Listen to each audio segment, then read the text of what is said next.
தமிழ்நாட ஒரு வழி பண்ணிடணும் நாங்க முடிவு எடுத்திருந்தோம்னா முன்கூட்டியே ஏதாவது நடந்திருக்குமா, பறந்திருக்குமா, என்ன அசைஞ்சிருக்கும்?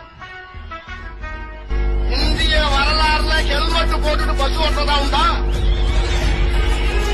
ஹெல்மெட் போட்டுட்டு டூவீலர் ஓட்டிருக்கான், ஹெல்மெட் போட்டுட்டு பஸ் ஓட்டான்.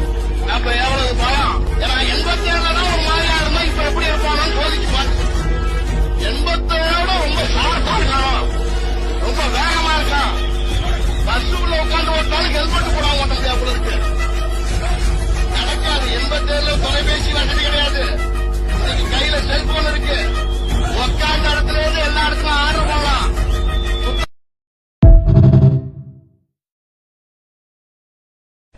தமிழ்நாட ஒரு வழி பண்ணிடணும் நாங்க முடிவு எடுத்திருந்தோம்னா முன்கூட்டியே ஏதாவது நடந்திருக்குமா, பறந்திருக்குமா, என்ன அசைஞ்சிருக்கும்? இந்திய வரலாறுல ஹெல்மெட் போட்டுட்டு பஸ் ஓட்டுறதா உண்டா? ஹெல்மெட் போட்டுட்டு டூவீலர் ஓட்டிருக்கான், ஹெல்மெட் போட்டுட்டு பஸ் ஓட்டான். அப்ப எவ்வளவு பலம்?